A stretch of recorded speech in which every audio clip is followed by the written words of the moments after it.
He came home later than usual. Quietly.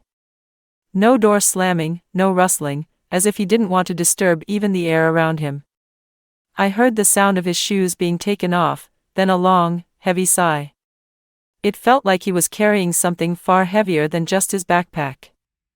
I was lying on the couch, gently stroking the curve of my belly, feeling the soft fluttering from inside. The baby stirred, maybe sensing something outside had shifted. Inside me, life; outside, silence. He walked past with a glance that was too grown up, too tired for his age. "Everything okay?" I asked softly. He only nodded and headed to the bathroom. I stayed for a moment, but something inside nudged me up. His silence, his steps, they echoed like a quiet call, even though he hadn't asked for anything. I got up slowly, walked to the bathroom door, and pushed it slightly open. The warm steam welcomed me like a blanket. "Need a towel?" I asked, trying to keep my voice neutral. He turned. And in his eyes was something deeper, exhaustion, a silent plea for warmth, for presence. But also, something else. Elusive. I stepped inside. I wasn't sure why. Maybe just to share the silence. We didn't speak. The steam, the water, my breathing, all of it spoke louder than any words could. He didn't look directly. But I knew, he felt me there. And didn't mind. I stood there, hand resting on my belly, and suddenly I understood, sometimes care isn't about doing. It's about being. Being quiet. Being warm. Being near. A moment passed, and something subtle shifted between us. Unspoken. Unnamed. But undeniably real. I'll take a short pause. Let me know in the comments where you're listening from, and if you've ever experienced something similar, a moment that started as ordinary but turned into something more. And of course, don't forget to subscribe so you won't miss what's next. Now, I continue. Something changed after that evening. Not immediately, but little by little, the signs formed a pattern, subtle, almost invisible, yet unmistakably felt. He began spending more time in the bathroom. Sometimes he called me in, for no real reason. "Forgot the towel, can you check the water?" Or simply, "Just stay here for a bit, it helps me relax." So I stood there. Quietly. Listening to the soft drip of water, my breath matching his rhythm without meaning to.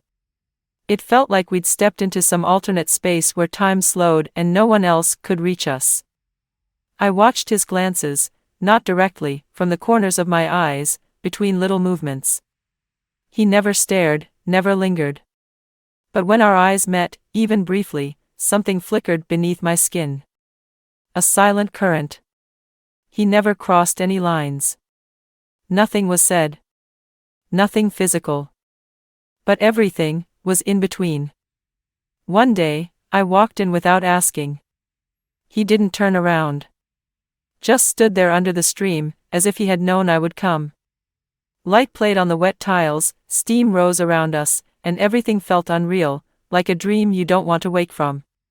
He reached for something, a bottle, a towel, but even that movement made my breath catch. From that day on, I started waiting. Waiting for his silent invitations. Waiting for the glance that said more than words ever could. And that terrified me. Because this was no longer care. No longer just presence. This was something unnamed. Unspoken. And I was thinking about him, more than the one I had promised my life to. Worst of all, he knew it. I still remember that day. It felt like any other, the same gentle rhythm, the same quiet routine. When he went to the shower, I followed without thinking. It had become something natural. Like a ritual. Like a silent agreement we never spoke of. The steam wrapped around the room once again. Everything felt familiar, the sound of water, his shape behind the curtain, the faint reflections dancing on the tiles.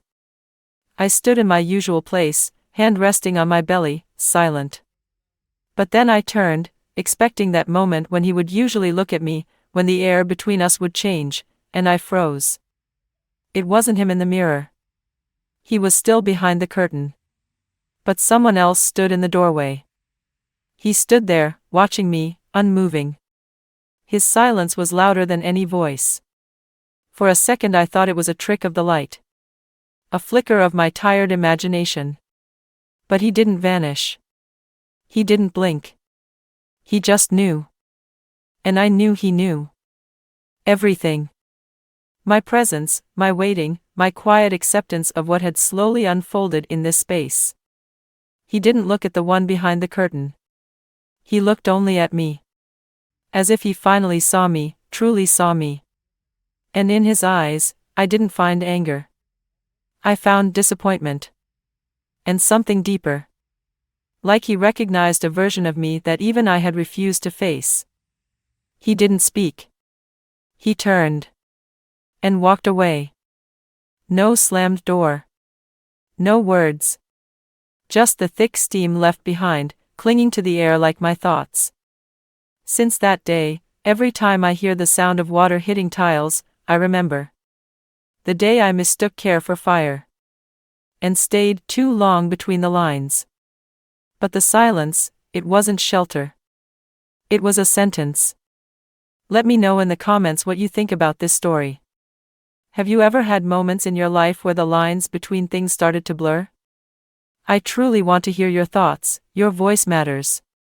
I read every message and appreciate every one of you who stays with me. If my stories resonate with you, feel free to subscribe and give a like. There are many more powerful moments ahead that you won't want to miss. And before you go, leave the phrase, "I hear between the lines," in the comments, so I'll know you stayed until the very end. Wishing you a beautiful day. See you soon.